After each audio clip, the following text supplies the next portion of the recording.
Okay, perfect. So I believe that we're live now. And yeah, I mean, first of all, just a small note from my side. Congratulations to everyone here on the amazing market performance and the dynamics that we see currently on the market in general. You know, with Bitcoin's ETF, the market is evolving a bit much faster than we anticipated, I guess, catching a lot of us by surprise here.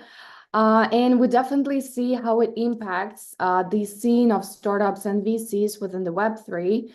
You know, with Bitcoin's all-time high, amazing performance of the altcoins in general, we see a noticeable rush with the startups, you know, actively seeking capital on this market.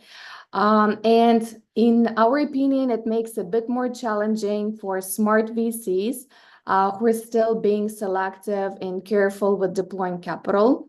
So in our case, this is why we're having InnMind and our VC pitching sessions, which are pure deal origination events, where we present a pre-selected portfolio of projects, carefully filtered and cherry-picked by our amazing VC analysts, Alex, Ioannis, and Sveta, who are in the room with us as well, and present them to our network of smart and value-added VCs.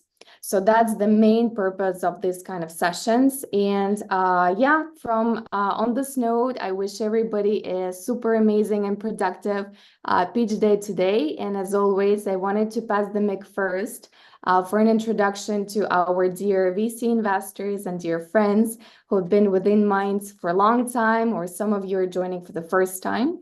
So yeah, Anchor, the mic is to you. Can you please present us the London Real Ventures focus and what you're actively looking at? Yeah, hi everyone. My name is Dr. Ankur Pathak. I am the founding principal at London Real Ventures. We are the world's first media-powered investment firm where we combine both capital and media to help founders and their projects grow, not only when it comes to just pushing them towards the masses, but also from a support standpoint. We understand that while everyone talks about capital as being the biggest problem, we've seen that attention is actually the biggest problem, and that's where we're here to actually, correct. At the end of the day, we're looking for founders with a big vision and who are looking 10 years out, not just the next 10 months. That's us in a nutshell.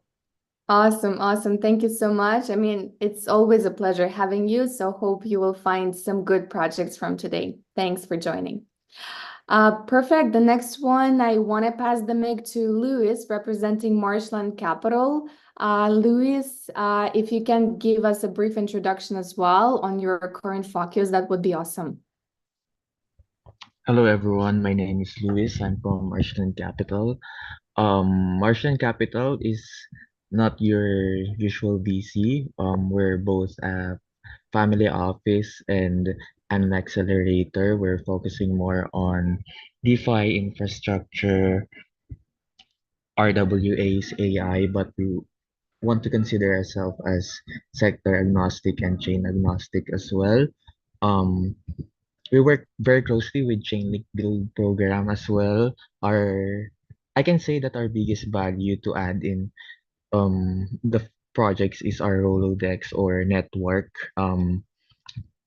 We can support projects at all stages from pre-seed and up to post-market. We work very closely with the projects as a family office. So as the same with London Real Ventures, we're not here for only 10 months. We're here for 10-year relationship with the projects as well.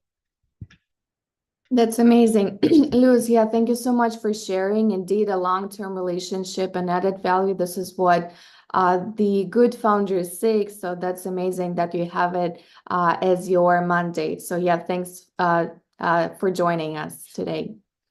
Perfect. So I wanted then to pass the mic to Tsahi, representing Syndika, also for a brief introduction and what you're currently focusing on.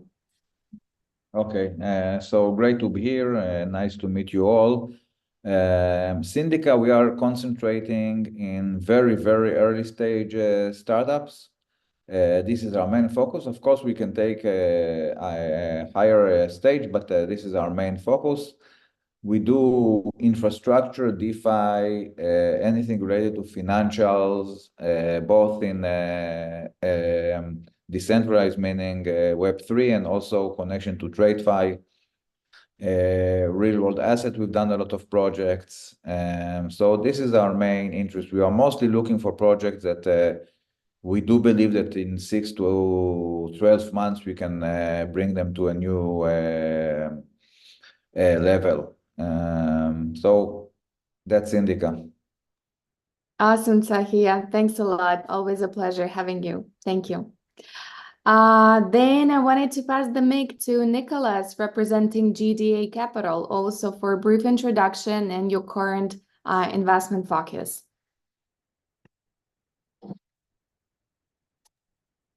Yep. Hi guys, Nicholas here from MDA Capital. We're an incubator, accelerator, investor, and advisor to projects in the blockchain space. We've been around since 2017. We have over 70 portfolio companies, 4 of which have over 1 billion in market cap currently. We support projects across all key functions, including fundraising, business and corporate development, customer and user acquisition, marketing, go-to-market strategy, tokenomics, as well as financials. I'd say our key value proposition to projects that we partner with is that, apart from providing capital support, we specialize heavily on value creation for projects on a long-term basis. So, and we structure deals in a very incentive-aligned way, whereby it's a win-win scenario for both parties. So, yeah, happy to be here and looking forward to seeing the strong projects in the lineup. Awesome, Nicholas. Yeah, thanks a lot for this introduction. I'm sure you'll see great selection from today. Perfect. Moving on, passing the mic to Sebastian, representing AquaNow Digital Ventures. Sebastian, a brief introduction as well, and always happy to see you on our sessions as always. Oh, thanks for having me again. It's they're always packed with really interesting founders and opportunity to liaise with other investors too. So thank you. So at AquaNow we provide liquidity and trading infrastructure to financial service businesses that want to enable crypto on their platforms. That's kind of like the parent company, and we do that kind of all over the world. Recently, we just got our VASP license in Dubai and a strategic investment from the largest pension fund in Turkey for our Turkish subsidiary, as well as we're building out a team in APAC too. So that's the main business. But I spend most of my time is on the investment side. So we have 2 funds that we currently have. It's one is like your classic market neutral multi-strategy yield fund. So a combination of private lending as well as DeFi lending and various other kind of like strategies to try to earn income for investors. And what's most relevant here probably is our early stage investment fund, where we write checks at the pre-seed and seed level. We typically target the verticals of like infrastructure, data and analytics, and one that's not always so popular in the crypto community is like the compliance or compliant tech. We think that the space is likely to grow in conjunction with some of the incumbent systems rather than in opposition to them, and so that's part of what underlines our thesis there. But we can go anywhere, and we're interested in all just good founders building interesting projects. And I guess maybe relevant to this particular one is we actually do have like your more standard kind of market making business as well. So it's cool to be able to partner with projects kind of pre-TGE as well. Absolutely, Sebastian, can agree more. And yeah, thanks a lot for sharing this. Perfect. So then I wanted to pass the mic to Hugo, representing Polkastarter Launchpad. So Hugo, can you tell us a bit more on what type of projects you're looking to launch right now? Hi everyone. Thanks for the platform. Yeah, so I lead research at Polkastarter. As a launchpad over the last cycle, we've tried to evolve our process in terms of working longer term with projects. We haven't launched a project in a year and a half before the one we launched last week, and we've actively been deploying capital in this space, trying to get strategic positions with projects that we want to launch at a later stage and helping them at the core principles of how to market in this space, how to create your presence, how to design a token that fits the speculation as a feature narrative in this industry. And we very much partner with a lot of projects, but we're still actively looking for partners in our pipeline going forward. It's very much go-to-market season right now for us. So in terms of projects that we like, we have a strong preference for projects that are building out niche, novel solutions, willing to change what a lot of the standard quo is doing, essentially. So for us, I think ZK is a very interesting angle that we've been deploying and finding more opportunity for the last couple of months, but very much not limiting to that. Okay, awesome. Yeah, Hugo, thanks a lot for sharing. Yeah, and for joining us today. Awesome. So then I wanted to pass the mic next to Artyom, representing Primal Capital, also for a brief introduction on your current focus. Hello, everyone. Well, nice to see and be here. In terms of the focus, like Primal Capital is pretty much investing all over the globe. Recently, we did a portfolio analysis with the 1/4 of portfolio representing the Americas, Europe, Middle East, and Asia Pacific. So it's pretty much just well distributed across the world and across the Web3 verticals. We invest in infrastructure, recent narrative of dipping, gaming, and etc.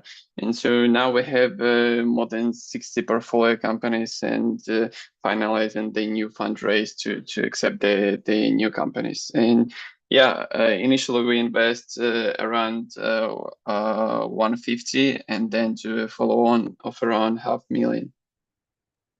Okay, Thank you awesome. for hosting this.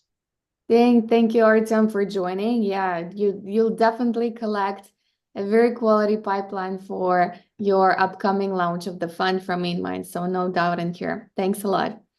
Thank you. Perfect. And then, yeah, the last but not least, I wanted to also to give a word to our special guest, an already regular guest, Nicole, representing BeInCrypto, one of the largest crypto medias on the world. So, Nicole, can you give us a brief introduction as well to why BeInCrypto is a great player right now and what you're focusing on in terms of your content? Yes, certainly. So, hi everyone, I'm Nicole and very happy to be here. So BeInCrypto, very short and sweet. We tailor to many different niches and many different startups and projects, both established and not. So, our main purpose with InnMind and why we've developed this partnership is we want to give more support to a startup. We understand that there's a lot of factors that go into place that might be against you in this market, and especially now moving into this new cycle, being the bull cycle. We want to try and give as much support as what we can to any startups, any VCs who need help. So yeah, pretty much anything that we can do. We know that there's quite a few players that might, be against you and not be wanting for you to get up off, off the ground. But yeah, we had to support and we had to make the world know about your amazing projects and everything that you do. So glad to be here, glad to support. Awesome, Nicole. Yeah, thanks a lot for joining. And I believe, yeah, that's super important because obviously PR marketing and all the other aspects, they pretty much play a crucial role within the life cycle of a startup, especially on this market when everything happens within the matter of weeks, not months or years. So yeah, that's awesome. And I would say on this note, I suggest that we kick off the most interesting part of today, the startup pitches. And I'm passing the mic to Chris, representing Klink Finance for the first presentation. So Chris, whenever ready, feel free to share the screen and start the presentation. Sure. Thank you very much. So first and foremost, thank you guys for having me on. I feel very obliged to come on and pitch to everyone. And hello to new and existing faces. So a few friends we know in the ecosystem already. So good to see everyone here. I'll share my screen. Let me know when you can see my, not my Slack, my my Chrome. Should be able to see the pitch deck now.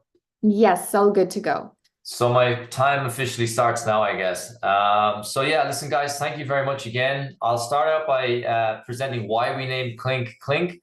Klink is an onomatopoeia. That's when a word sounds like its meaning. So it's basically the sound a token makes when you put it in the piggy bank. That's where we got the vision for the name. But what we seek to be is the #1 gamified investment platform coming into this next cycle. So our whole mission statement at Klink is to drive global crypto adoption from prize-linked investment services. I won't give you a full history lesson, but prize-linked savings is actually one of the most successful savings schemes in TradFi. It has over 125 billion pounds in AUM in the UK alone, but it's also very popular in other jurisdictions globally, such as India, Pakistan, Australia, other regions across the world. But what it is basically a process of gamifying interest payouts amongst communities of savers. I personally grew up with this program, where we actually started to validate this business, my co-founder and I, was that we started to see it coming quite well into the neo-banking space. So some emerging fintechs have brought this in. So very well proven in Web 1, very well proven in Web 2. And we're very much driven in terms of bringing it into the Web 2.5 to Web 3 space. And the reason being is because we feel everything looks, feels, and acts the same. You know, whether you're a SEX or a DEX or a wallet, it's buy, sell, swap, trade, risk, leverage, right? That's basically the incentivization of many platforms, but no one actually leading from a democratizations of earnings approach in the way in which Klink does, and no one actually activating from a rewards-based mechanism in terms of how we bring new users into crypto.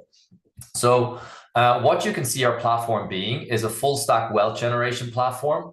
We are basically a blended mix between high growth gamified investing and rewards-based quest activation.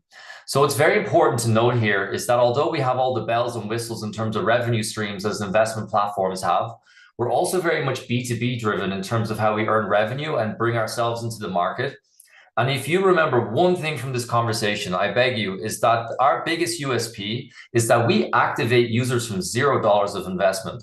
So we're at the pre-seed to seed stage of our business, and we've basically validated across many different platforms in the market: Nexo, Swissborg, uHodler, other EMEA-based platforms. And typically, you're only actually ever making a business at around 30% of your user base, because that's the only people that actually activate into a first deposit. Whereas we've built a mechanism where we're facilitating users at all stages of their investment cycle and certainly monetizing them while they do so as well. Where we stand as a business, we are live in the market. We're up to around 16,000 users. We can onboard between 250 to 1,000 users a day. So we've just recently really started to ramp up our services. We're a UK holding structure. We have a European-based virtual asset service provider license, and basically a user base in 20 different geos. In this next stage of investment, we seek to have a VARA license in Dubai, and we'll probably pick up a virtual asset service provider license in Malaysia as well to better suit the regulation of the APAC markets. But specifically on our products, think of us as a push-pull mechanism. Where we retain our users is from our investment services. Users are able to buy, sell, swap crypto, but basically we also have some very unique services such as our prize pools. That's actually built off the pricing savings program that I have presented in the first slide. That's a process of community pooling of tokens that earn common yield that are gamified across the community. Where we're moving towards as a business now is towards fixed interest yield services, and we've also actually built our own proprietary swap engine. So that's where we retain our users. But where we also basically activate users from $0 of investment is we have a whole quest segment of our infra, whereby users can take basically on-chain or social actions to earn crypto. We basically run always-on campaigns with other token projects that we're about to list. And what we've uniquely done is actually partnered with hundreds of different affiliate offers in the market, where users can actually interact with our third-party network and start earning cryptocurrencies for engaging with that network, depending on how far they go in that user acquisition funnel. So the basis of all this is that Klink is the home of earning crypto, whether it be from investment-led actions or online social or affiliate actions. And the difference being is that all the crypto is being facilitated into the user's wallet, where we're then incentivizing them to start compounding on top of their tokens. I'll skip a few slides now. Basically up to 16,000 users as of today. And probably whilst I have just a few moments, we're introducing a token now. So we've already raised a round of capital. We raised our pre-seed in 2022 with Blockchain Founders Fund, UOB, Signal, Master Ventures, Blockbase, a few other guys on the list as well. That allowed us to get to the stage where we're at now. We now seek to raise 4 million over 3 investment tranches. Our seed round is about 50% full now and signed for. I'm getting commitments on this stage now where I hope to close in the next 2 weeks. I'll then immediately open a private round for various different tier 1 VCs and exchange listings. And then we plan a public sale with a TGE of around June of this year. On a very top level, our token is a utility token that's based around extending our service model. So basically loyalty tiers where users can have increased yields for locking and staking tokens. All our affiliate-based rewards are paid out within our own token. We have reduced fees in terms of our loyalty tier. And we also have a multi-level referral program for our user base that can incentivize users to come in and start using our services. On a final note, we will of course have our own staking pools and prize pools to activate and bring users in. So I'll probably pause there. It's a lot of information. I think that's probably enough where I can probably just jump into our Q&A for now. So thank you very much. Awesome, Chris. Thank you so much and appreciate being on time, really. Yeah, let's move to Q&A. So yeah, feel free to unmute yourself and let's go with questions.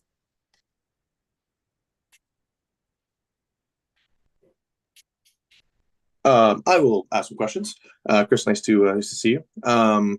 Maybe can you talk a little bit about like what kind of revenue like multiplier you have when you're able to take a customer from like a quest and who earns and then convert them over to the gamified earning?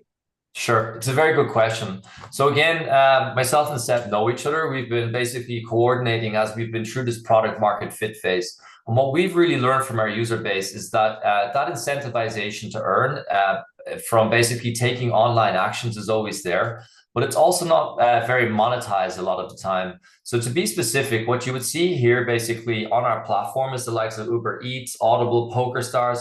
We partner with Web2 platforms. So depending on how far that user interacts with a service, so for instance, if I shared Uber Eats with you, you downloaded the app and then made a first order, I, as a friend, might basically make $10 to $20 in revenue or basically payout for sharing with with you as a friend.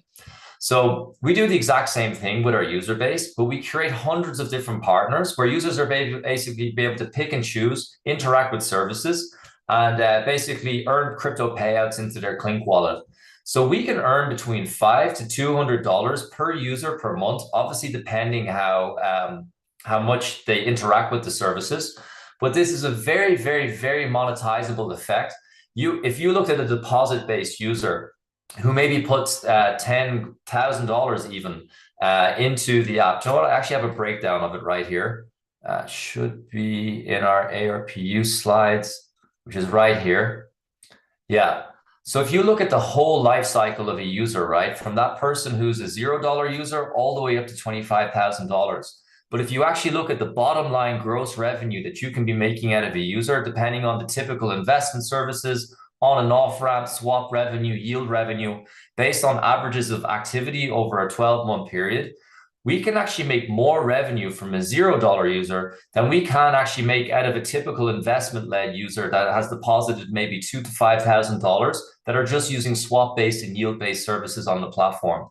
And by the way, that $237 is landing into the user's wallet, where we're also earning secondary levels of monetization where we hope to keep them over time, and obviously get involved in the other secondary investment services of our product.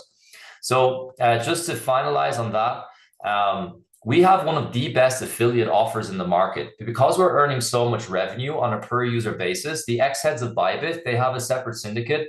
They really love our service model, whereby our affiliate side is where we're growing most of our user base now. And what we actually have is one of the most competitive affiliate sites offers in the market, because basically on a per user basis, as those affiliate channels start bringing users in, there's better long-term monetization than working with an exchange that is really kind of shoving a deposit down a user's throat and then obviously getting them to trade in terms of that affiliate earning that long-term revenue.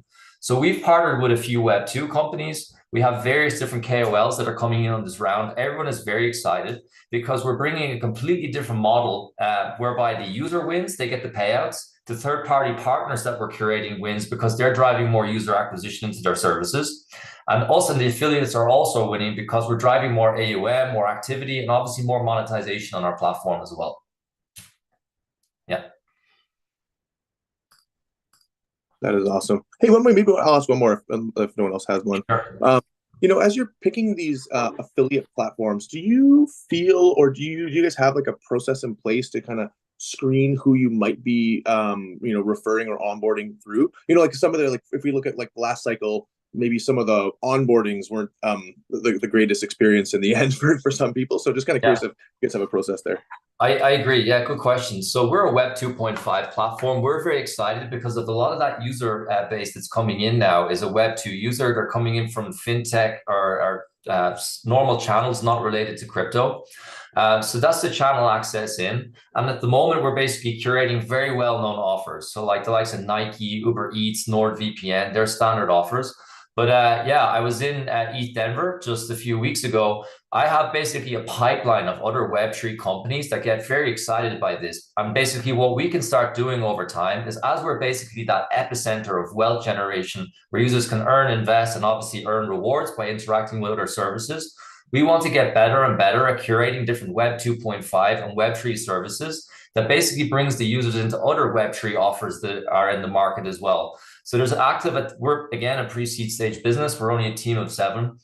The next stage of our business, aside from actually driving that affiliate level of growth as well, on terms of our user acquisition, is that we can actually start situating very good business development offers as well, where our user base are able to pick and choose from the top Web3 services in the market, which will actually bridge more utility into the ecosystem as a whole.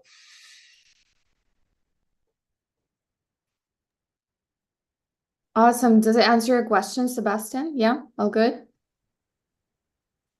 Okay, perfect. Any other questions to Chris? Yeah, just a quick one. Yeah, so I guess from a consumer standpoint, this seems super interesting.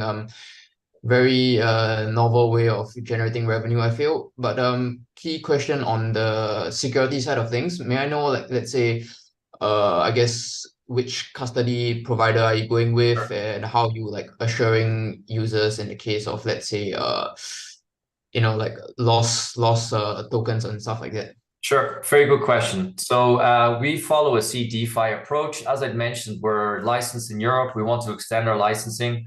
So we have very much a fintech look and feel. We're on the app stores on iOS and Android. Our web application will be fully fledged as well. The onboarding is a pretty easy segment. You add your email, sign up as you normally would with a fintech app. But what's actually going on under the hood, you're able to connect wallet. You're also able to on and off ramp. But we situate basically a custody via Fireblocks.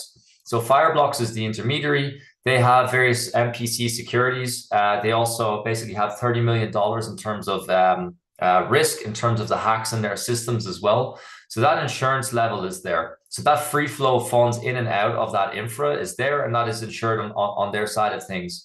Where the flow of funds goes then, so it's basically a 2-step process. So a user is able to invest in the prize pools. They're also able to soon be able to invest into fixed interest yield. They are basically a front end of gamification on top of staking. So we use on-chain staking providers, Kiln, Blockdaemon. They also have their levels of slashing insurance.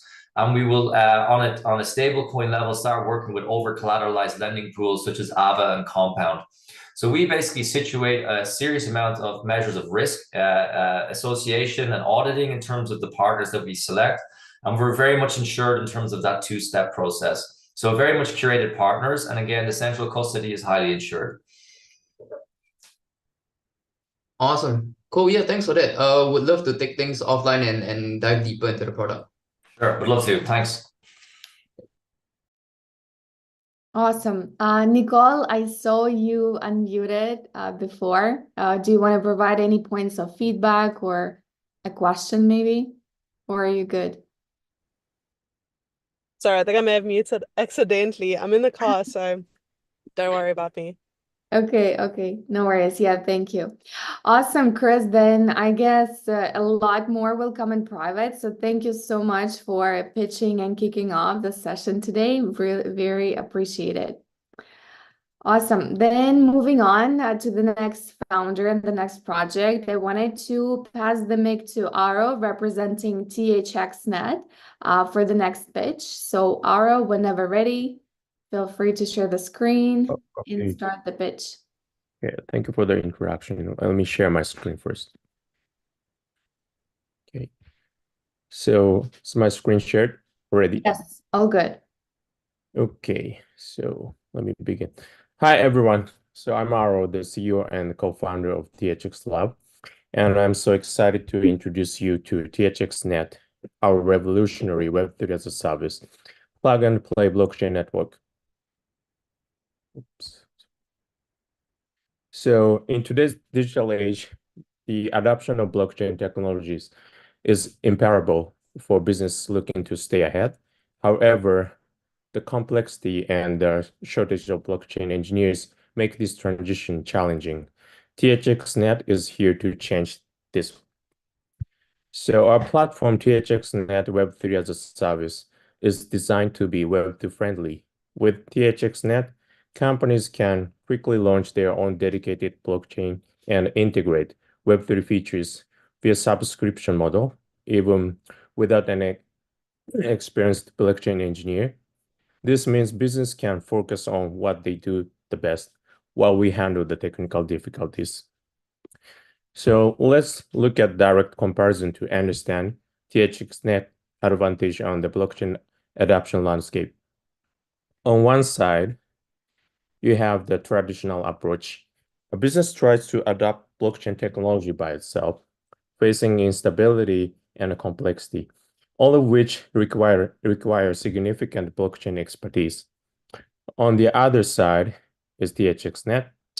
So your business leverages our all-in-one vertical layered technologies, offering decentralization, scalability, and security.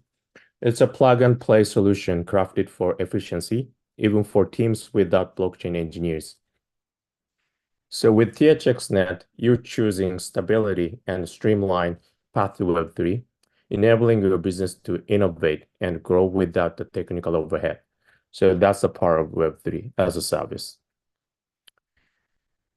We've made significant strides in several verticals, from ID wallet, dynamic NFT to cross-chain interoperability, and so on.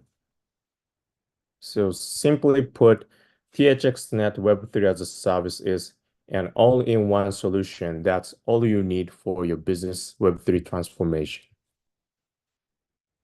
Speaking of traction and track records, THXNet Web3 as a service successfully launched in June 2023. Our ID wallet alone has already reached over 100,000 active wallets and 10,000 transactions per month. So we are also hosting several testnet and mainnet layer 1 leaf chains. We also strongly support developers by providing THX Connect, our mobile super app. Our team, including myself with over 20 years in fintech field and 8 years in crypto, our CTO Edgar, who oversees our technological development, and Noel, a blockchain architect with over 9 years of deep blockchain engineering experience. So our team's diverse skills and dedication are the backbone of THXNet. Our tokenomics model is designed to sustain and grow our ecosystem. Utilizing THX tokens, users are incentivized and enabled to engage in staking, cross-chain transactions, and governance decisions within our root chain DAO. Now we are opening our seed and private sale rounds, raising $4.56 million US. The funds will be used for our product enhancement, go-to-market promotion, and the crucial decentralization of our root chain. So with the target, our token generation event set for July 2024. THXNet Web3 as a service is empowering a future where blockchain is accessible, practical, and vital for every business. So please join us on this journey. thank you for having me today. Thanks. Perfect, Auro. Thank you so much for the presentation and also Thanks. being on time. Yeah, appreciate it. Yeah, let's move with the Q&A and also feedback points. So yeah, any questions? Let's go. I have a question for Auro. Thanks so much for the pitch. Thank you. What are some of the challenges you see coming in the next 6 to 9 months? Actually, we are planning to launch like a data mesh solution, integrated in the Web3 as a service. So data mesh solution is, I believe that like bringing in like a new usage of the blockchain, like for business use. So now like we are like working on that. So it's a big challenge in this year. Okay. Is there an issue? What's the challenge with that? Is it the integration part? Is it scaling from it? What is the challenge? Yeah. Of course, like we have to like working on the on-chain, off-chain technologies to realize that. Also, like we are planning to like how we can make it easier to introduce how to use data mesh solution to their the users. So that's the kind of challenging part because our service Web3 as a service is like mostly the target is like known Web3 like knowledge people, right? So that's why also like a data mesh service should be easier to use, like seamless integration to their existing business. Yeah, that's a challenging part. Interface. Okay. And then on the flip side, last one for me, what gets you excited for the next 6 to 9 months?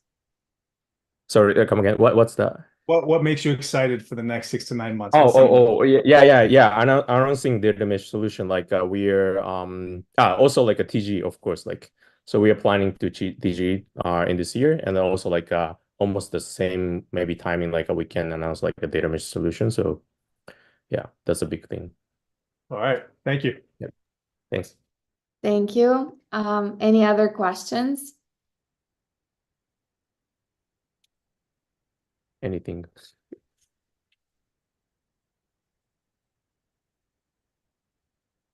Okay, let's see. Maybe it needs some time to get processed and digest.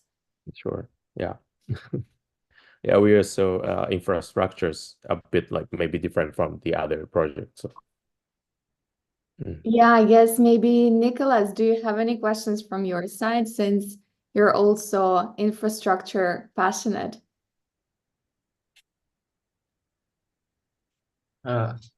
Yep. Hey, cool. Sorry about that. Yeah, just wanted to, I guess, do you have some numbers around traction as well as what's being or what has been built, let's say in the past versus what you expect to get built by, let's say, the end of the year? To the end of the year. Actually, we have a lot of like pipelines, including like quite big like game distributors, also like like non Web3 the companies like so, and then especially we have subsidiary in Japan, like joint venture with the listed on Tokyo Stock Exchange company, which is focusing on like a financial media, like online financial media company. So going through that joint venture, we have a lot of like pipelines in Japan, especially like a financial industries. I also like have a over 20 years financial industries background. So actually all those are big pipelines are coming up. Yeah. Okay. Awesome. Cool. Yeah. Thank you, Nicholas.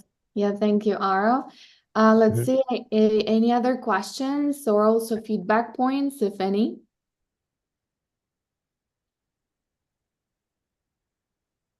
Okay, all right. Seems that, yeah, we need some time to digest and then, yeah, pretty much come back in private, maybe with some more in-depth discussions. So, Ara, thank you so much for the pitch. Much appreciated. So much. Thanks. Thank you. Awesome. Then we're moving on to the next project, and I wanted to pass the mic to Anil representing that. So Anil, whenever you're ready, feel free to share the screen and start the presentation. Hello, everyone. Can you see my screen? Please give me a second. second. And thank you for having us on this call today. It's very precious for us. Please give me a second. Yeah, no worries. Take your time. Okay.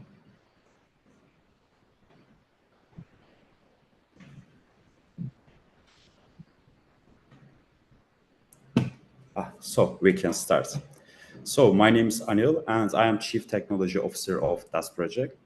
DAS is a very unique solution because it's the first and only solution which is combining DEPIN and cybersecurity under the one roof. And as we all know, specifically in past 3 years, security is a very big issue for all protocols because billions of dollars has been lost from fraud and scam and hacking issues. And as we observed, there's a few main actually problems exist, and these problems have to be solved by very specific solutions.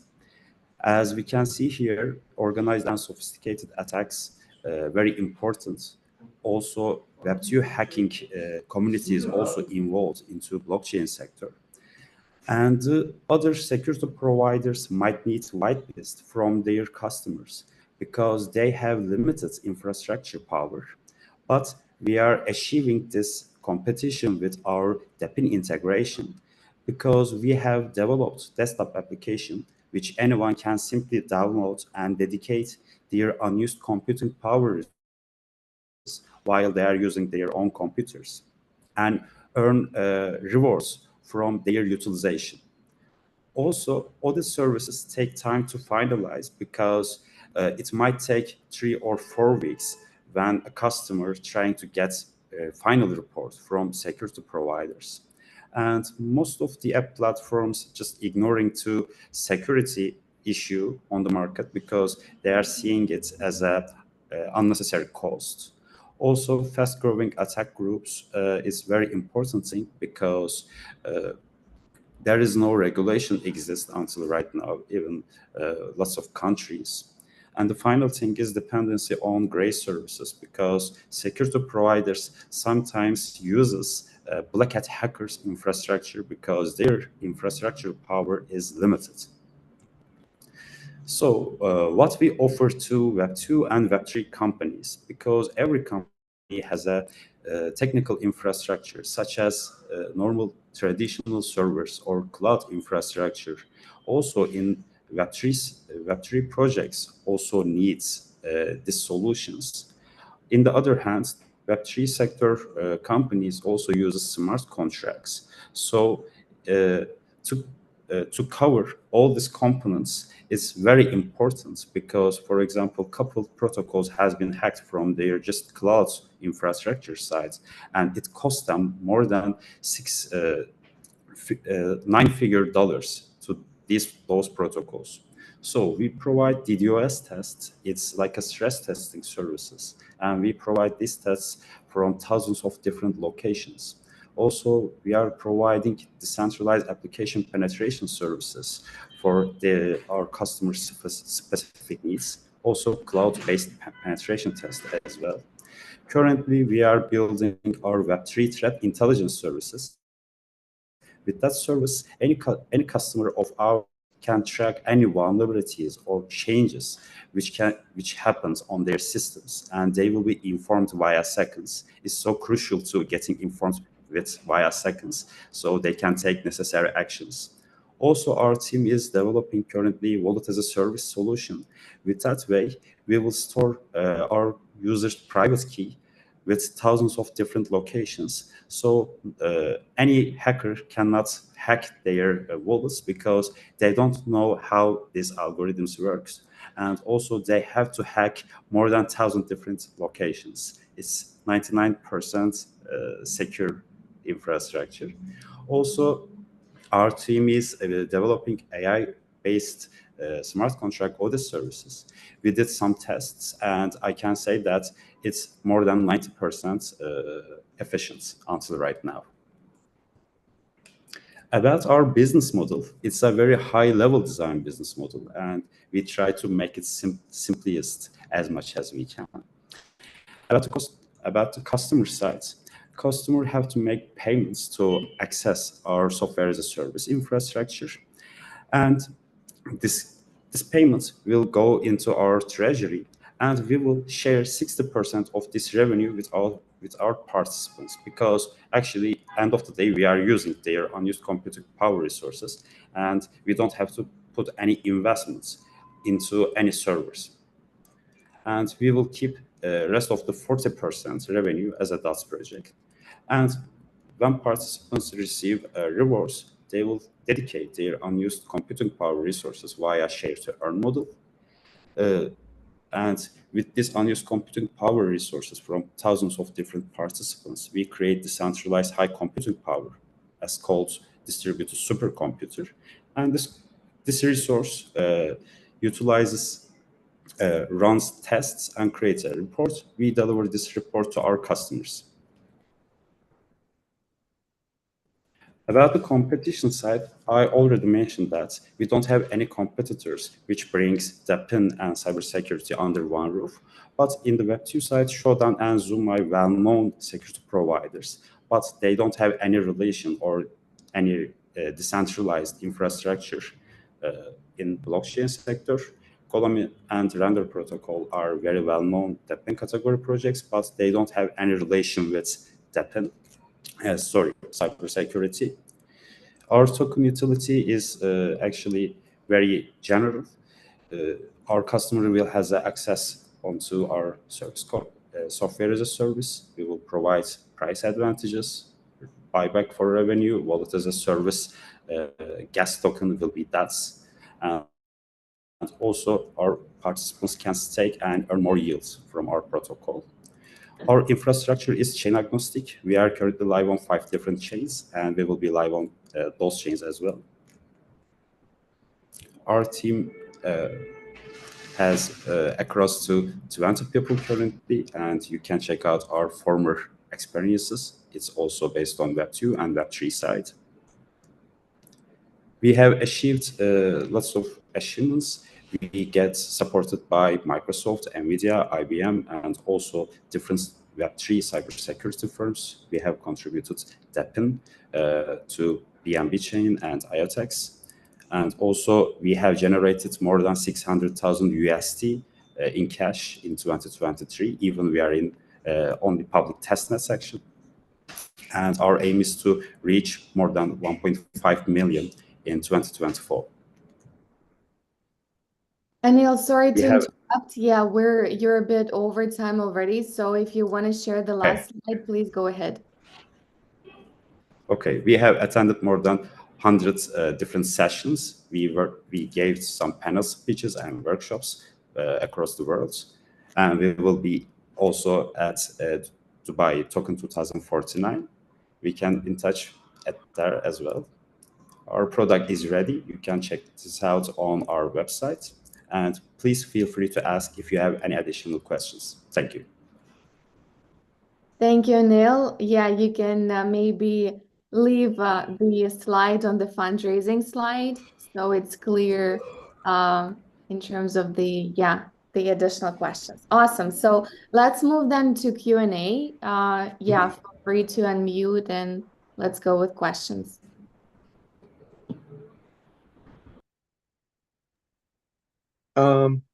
Maybe I missed this, but if there's a the threat detection on the cybersecurity side of things, would that impact the token at all? Like if there's a threat, is there like an insurance component to the token, or just curious about that? I may have missed it. Sorry, my internet connection is not so good. Can I have question again? Sure. With respect to the threat intelligence and cybersecurity side of things, if there is an an exploit or some sort of issue, is the token linked to that at all? Like, is the token providing insurance for threats that are uncovered, or maybe for example threats that are missed? We are not providing any insurance solutions, but we are helping protocols or our customers to investigate what happened completely, and we are providing detailed reports regarding these issues. I see. Okay. And so maybe how does decentralizing threat intelligence add, like, why is that easier than if someone just does it like in a centralized or point of contact way? For sure. To be honest, it's a little bit technical because current threat intelligence providers, they are just using their own servers, and with that way their IP address count is limited, so it can be easily detectable and blockable. But if we can onboard more than, for example, 10K different participants, they will have their own unique IP addresses, and we can scan any kind of databases or internet websites or any infrastructure, and any protection layer cannot block our traffic, because we have built very complicated algorithm, and with enough IP addresses we can reach out to anywhere. Cool, that's awesome. I can turn it over if anyone else has any questions. Thank you. Okay, awesome. Any other questions? Feel free to unmute. Also, I mean, from InnMind side, it's also important that, I mean, questions are awesome, but also if you have any feedback points, feel free to share as well, because feedback is precious for our founders and for us as well. So if you have any comments, then you're more than welcome. Actually, I have a question. Maybe I missed it, but how many early adopters you already have in your testnet, and how you reached your first revenue in testnet? It's very interesting. Please. Currently, we across more than 400 active users during our testnets, because we are just following up our desktop application information, not only blockchain sites. We are tracking daily active users. And about to revenue making side, we are also providing secure infrastructure development services. Currently, we have 6 different clients, and one of them also has been placed.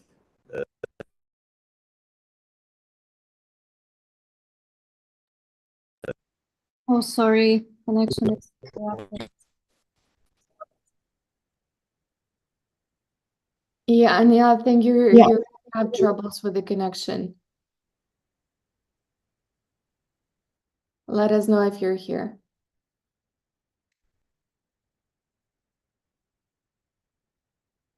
Okay, but it's clear. Yeah, thank you. Okay, awesome. Anil, then yeah, I think the rest of the questions will come in private. So yeah, take care of your internet, and yeah, we'll follow up with all the VCs. Yeah, don't worry. Thank you so much for the presentation. It was super insightful. Thank you. My pleasure. And thank you for everyone for their listening. Bye. Thank you.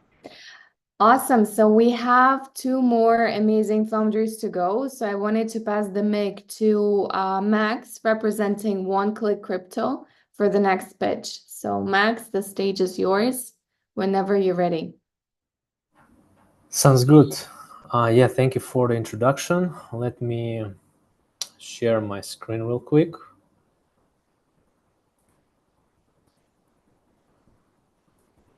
Okay, can you hear me? Can you see the screen now? Yes, all good Just to go. double check. Okay, awesome. So, hi everyone, I'm Max. I'm a founder of OneClickCrypto, and it's our second time presenting at the InnMind event. So, super glad to make it back. And it's been a long way since our pre-seed, where we've had just a white paper until now. So happy to walk you through like some of the recent updates and how our product and story evolved. So essentially, we're working on the go-to yield and DeFi aggregator, which is the mission to onboard the next 100 million users into DeFi and crypto. You can think of it as a DeFi Llama or a D-Bank, just focused on yield and airdrop farming. And based on the recent report by the Redstone about crypto yield and earn products, the protocols offering diversified reward opportunities with simple UI will attract many users, especially newcomers, facilitating the DeFi onboarding process. And this is exactly what we're betting on, is that there are going to be much more inflow into DeFi and DeFi products from the Web2 audience, and we want to capture that market as much as possible. So the problems with DeFi though right now is that there are too much disconnected and overwhelming information. People just don't know where to start with. There is also a lot of cross-chain friction and like issues related to that and poor user experience overall. And one of the biggest problems is of course, high risk. There are more than $79 billion lost in various DeFi hacks. So this is definitely something that will introduce a level of friction when entering the new users into DeFi.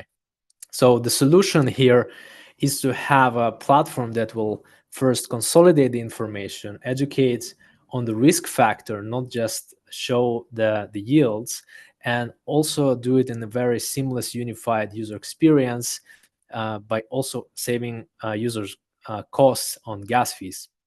And our first product offering that kind of serves as a backbone for everything else is something we call a Yield Explorer. And it's essentially kind of like a block explorer, blockchain explorer, but for DeFi pools and yield farms instead of blockchain transactions. So on the back end, we have more than 10,000 of these opportunities, and each opportunity has its own unique page where we show more insights about it in terms of yield and risk.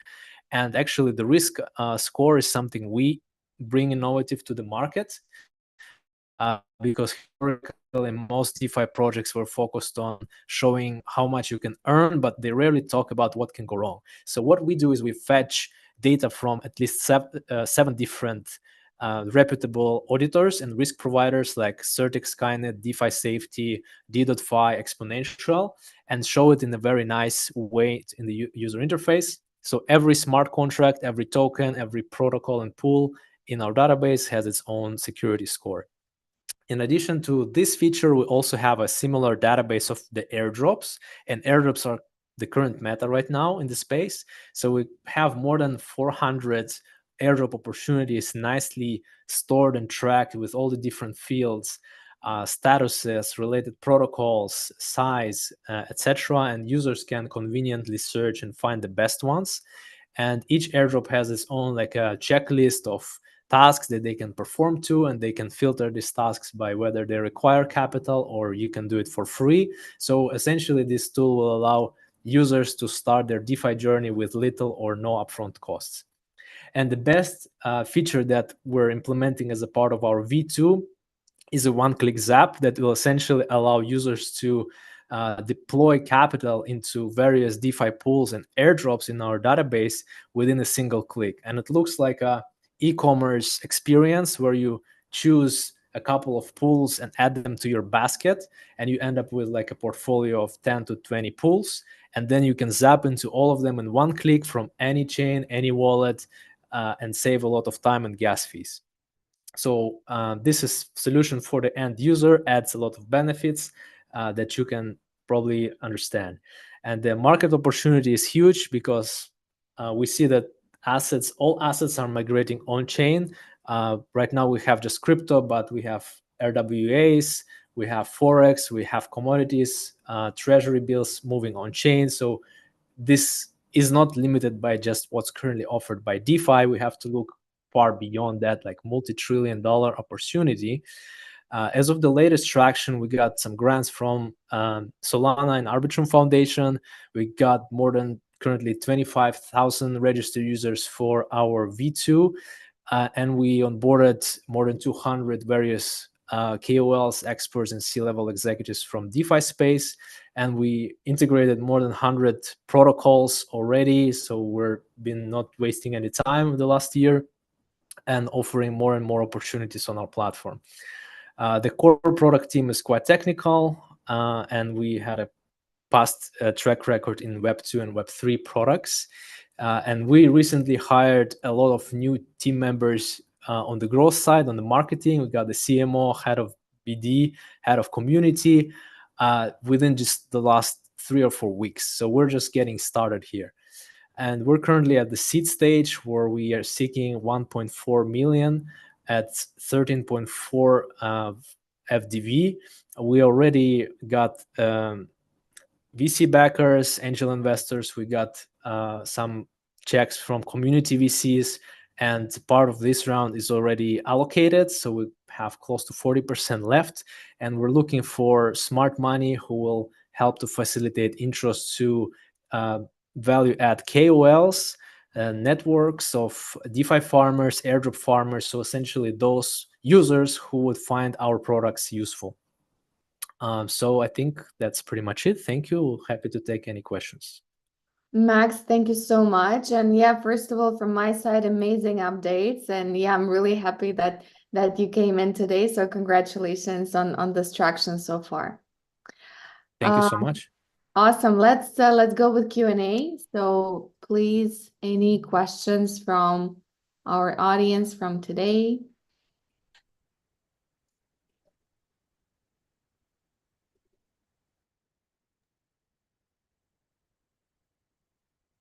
I'll go first. Thanks a lot, Max. This is a great presentation. From an investor's need-wise, what exactly do you want from your investor? Is it just capital so you can go and continue to do what you're doing, or do you want them to bring something specific to the table? That's a great question. And answer is, of course, there is a lot of capital out there. So we're seeking more of a value-add strategic opportunities. And right now for us, what's important is that investors that participating in our runs, they are also kind of either yield farmers or airdrop farmers themselves, so they can get benefits from our products and become the users, because we offer like a simplified access to the blue chip, you can say, best risk reward DeFi farms, so we can help them to allocate capital more effectively in DeFi. And of course, integrations and partnerships is a very key marketing channel for the project like ours, and you can probably understand that because we technically can integrate any DeFi protocol, whether it be a DEX, staking, or a lending app. We can integrate any wallets. In fact, we're currently discussing integrating our Riscourse and one-click Zaps into quite a big wallet. Cannot give a name, but a lot of opportunities in the wallet space, and pretty much other DeFi related app and the project, and also KOLs. So if you're a influencer with a high Twitter or YouTube following, you probably are making a lot of videos and content about airdrops. So historically, you've been just finding these airdrops on Twitter, but now you have a platform where you can have all the information, all these vetted, highly curated airdrops, and you can also showcase your name in front of the airdrop. For example, these 5 big projects were handpicked by you as a KOL, and you can also feature it to your audience. So we see a big collaboration opportunities between various DeFi projects and KOLs, and we expect our investors to help us to facilitate those introductions. Okay, thank you. Thank you, Ankur. Thank you, Max. Any other questions? Cool. Yeah, just 2 quick questions from me. Would love to hear more about your monetization plan as well as your go-to-market strategy. Yeah, that's a great one. So monetization first, we plan to charge a transaction fee on the Zaps. So whenever you have that basket of pools and you just deposit into them, we charge a convenience fee in the process based on the transaction volume. Simple as that. And we charge it based on every deposit, every rebalance, every withdrawal, and things like that. We have additional revenue sources such as referral fees from integrated partners. For example, some projects might give us gas fee rebates or additional incentives for our users to zap and use their protocols through our app. So that's another source of revenue, and potentially some B2B integrations as well, like using the APIs.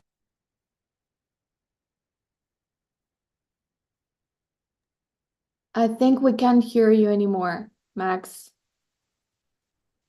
I think the connection is good. Yeah, right now we can hear you. Yeah. Perfect. Yeah, so that's on the monetization side. And on the go-to-market, obviously, as I mentioned, B2B partnerships and integrations are quite important.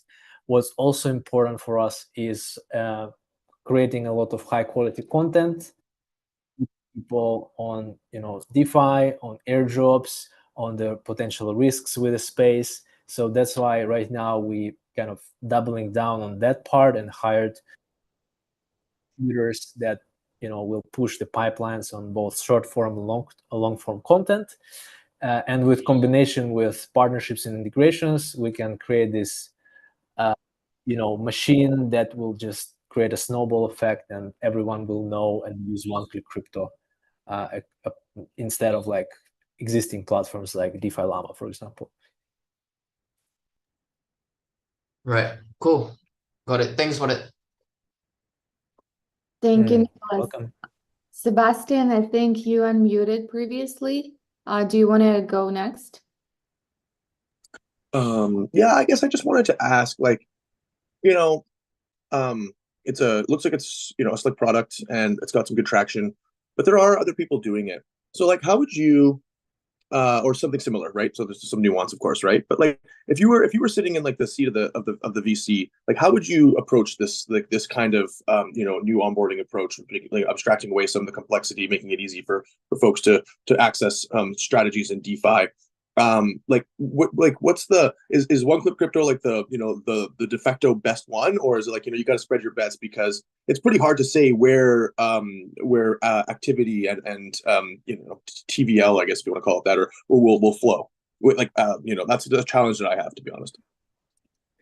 Yeah, so that's a good question. And first of all, it comes with data quantity and quality. So simply by measuring data, one-click has the most opportunities available and the highest quality of data available. Nobody else offers like risk scores and like expected gas fees, connected airdrops. Like you simply will not find the product on the market. But in terms of why would you use one-click apart from other products, the answer is similar to why would users use new wallets instead of MetaMask. So it's not a secret right now that MetaMask is losing a market share in the past year to newer wallets like Rainbow and Rabi wallet. Why is it happening?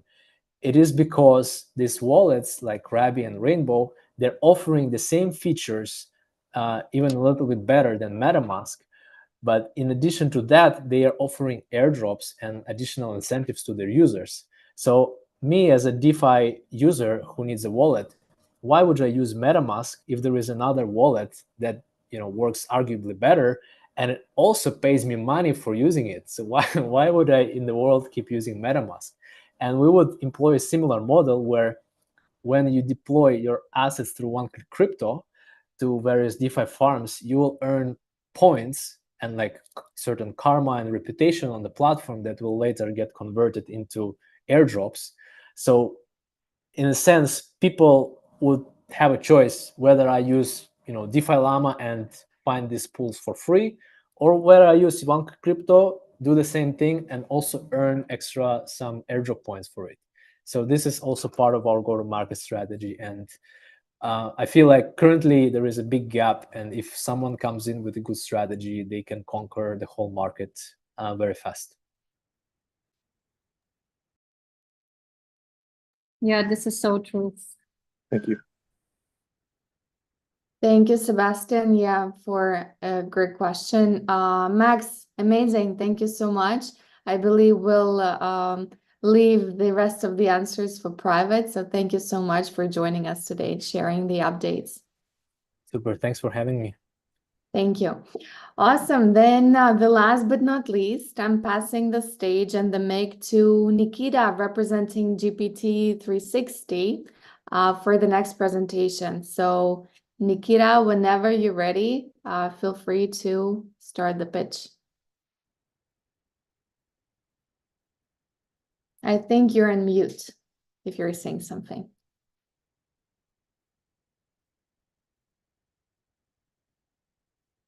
Can you hear me now? Yes, all good. Good to see you. Yeah, thank you. So, good afternoon, everyone. I'm Nikita, CEO of GPT-360, the super app solving multiple problems in the Web3 marketing and networking area. Our ready features have already shown their effectiveness in increasing user traction, activating existing user audiences, retaining newcomers, and creating momentum within communities. Let's discuss some existing issues and how GPT-360 solves them with these features. Our key feature solving the challenges of community engagement. Unlike traditional solutions that results in inactive members, Ethereum network encourages users interaction through chat backed by our AI model. This ensures fair reward distribution and over 90% user activity, effectively engaging communities and retaining attention. We are also developing an AI-powered moderation bot to address the high costs and gaps in human moderation. By understanding messages behavior, this bot effectively moderates communities, offering a cost-effective solution available on subscription. And the third one, while existing platforms facilitate connections, GPT-360 offers transparency and security. So we provide transparent deal flow, ensuring fair success fee distribution for middlemen who connects parties. Transactions made through our platform also automatically trigger success fee payouts.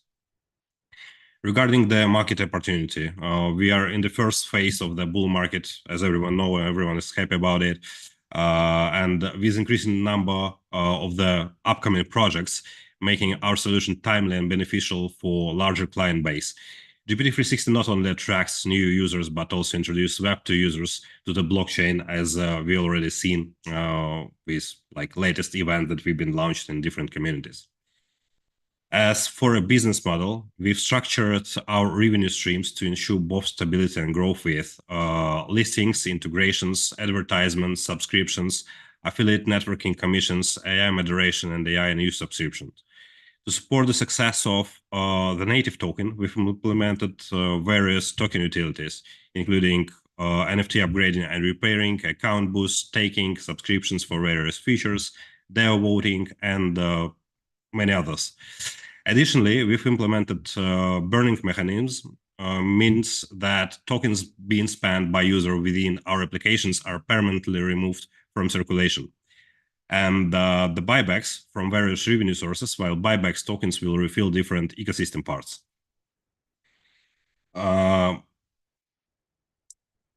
So if you go to the comparison, in comparison with other Quest platforms and engagement social bots, we offer a more effective solution for gaining active members and maintaining community activity.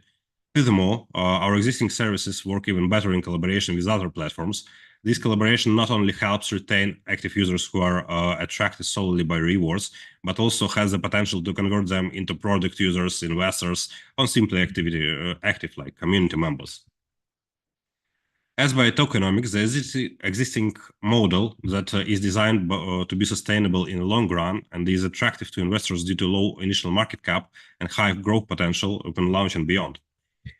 If you go to the fundraising targets, regarding them and the opportunity for today's listeners to become part of the GPT-360, we have allocation available in both seed and the private rounds, with 200K soft commitments secured for the seed round so far, and the total fundraising target of 2,840K.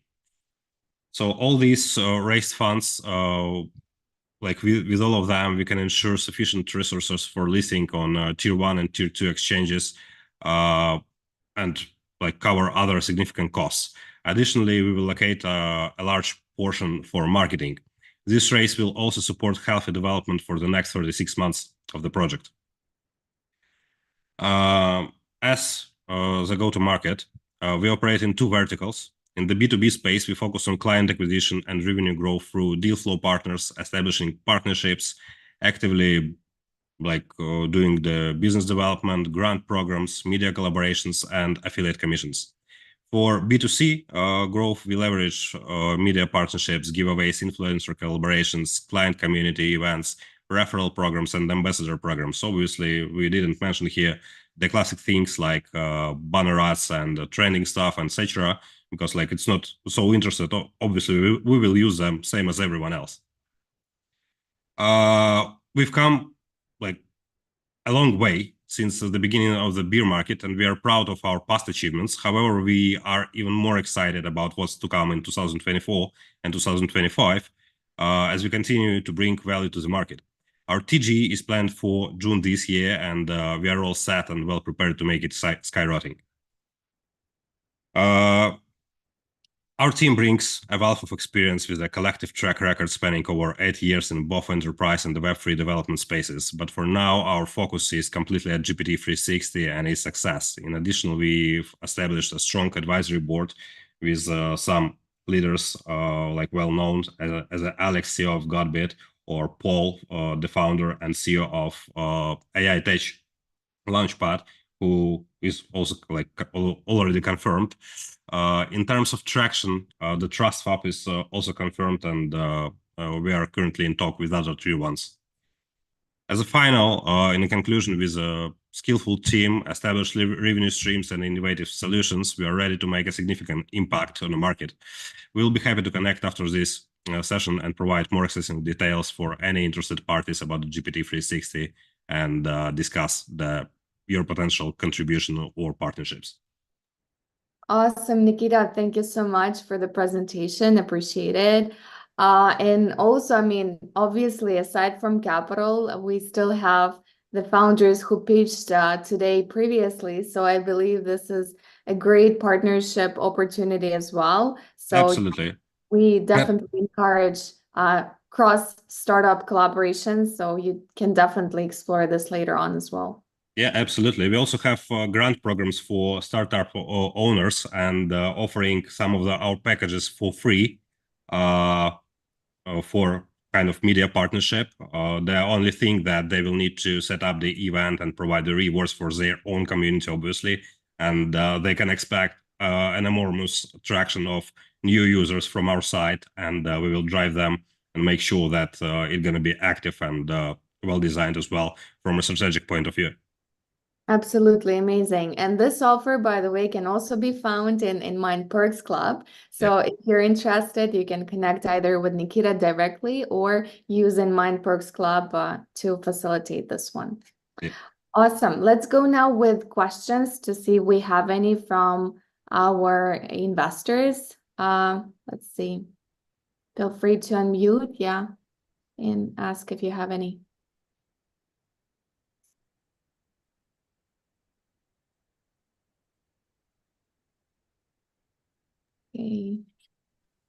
Hey, Nicholas here. Just wanted to understand, I guess GPT-360 kind of functions fairly similarly to Zeely. So just wanted to know what's, let's say, the key differentiating factor, and let's say, why should I go with you guys over, let's say, Zeely? Yeah, absolutely. So if we go to the comparison board, we can be compared to the Zeely, Quest, and Galaxy, and other Quest platforms.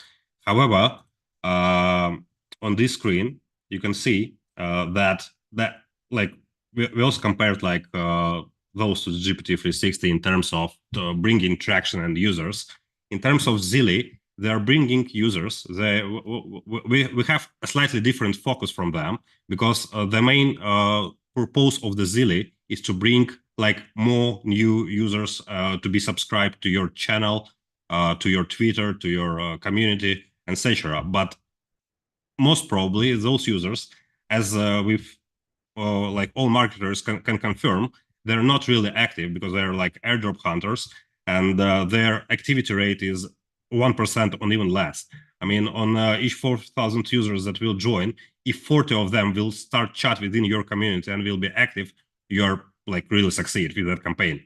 In terms of GPT-360, we are not only driving users to your community, but users will start earning rewards for interaction with each other. So they will have to do a research of your project and communicate about it within your community with each other, and share this knowledge with each other as well, because they will get rewards for every verified message. And the verification rate is currently at around like 60 to 70% only.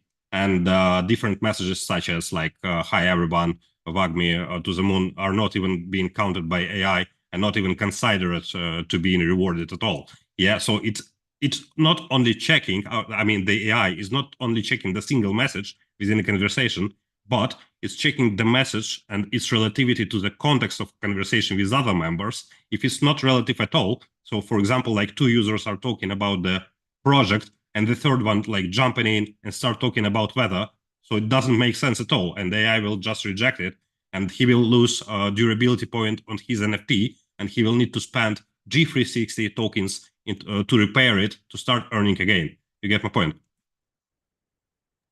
Right, understood. Yeah, super interesting. Thanks for that. You're welcome. Thank you, Nicholas. Yeah, thank you, Nikita. Any other questions? Maybe just one out of just general curiosity. Like how do you think about like marketing and and some of the activity levels like through the cycle, right? I mean, right now things are hot, everyone's doing airdrops, and it's like, marketing is all the rage, and access to customers is critical. But if you go through another period of prolonged downturn, even like the Facebooks of the world aren't immune to that on their advertising revenues and stuff like that. So how do you see that? And do you think of having a token can be an additional headwind in that world, where like if your business is kind of like suffering a little bit, and now your token price is getting dumped, and as a result of that, like does that add like a negative reflexivity to or I guess like a reflexivity to the downside of what you're to your brand, I guess? Yeah. So your question basically is very complex. I mean, I will have to provide 3 answers in a row. And the first one, we started building in a bear market, and the demand of the upcoming project was definitely lower than now, and definitely lower than it will be, for example, in summer. But it was still all right. I mean, every project that is backed, like you say, if it's not like B2B project, it's interested in a community and its engagement, and to keep that community alive and keep it active by providing them and feeding them like new news about the product or about the game release or about new listing, etc., and convert them in something, it will be needed on any market stage anyway, and in any cycle. Obviously the demand will be different, same as for investments. So many VCs in a bear market been like just observing, they didn't invest, and they're starting investing now. Same with the marketing. The demand was lower in a bear market. It started growing now. It will go lower again in the next bear market, but it will be still alive. Regarding the token and the issue of the rewards and the possibility of the drain pools, we made the system very different from the existing on the market in terms of reward distribution. That means that I'll try to answer it simple.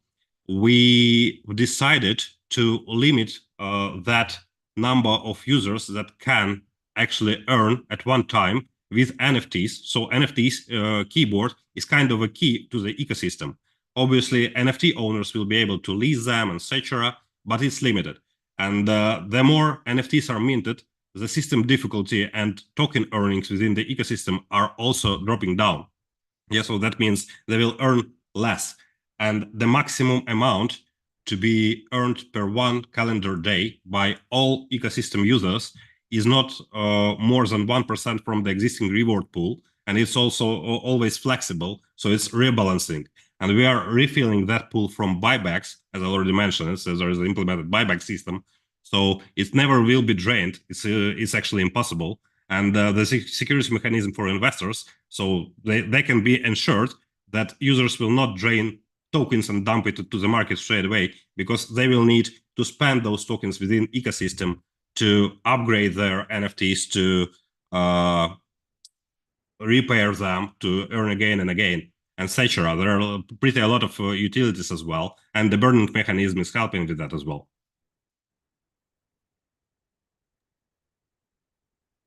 Hope this answers your question, Sebastian.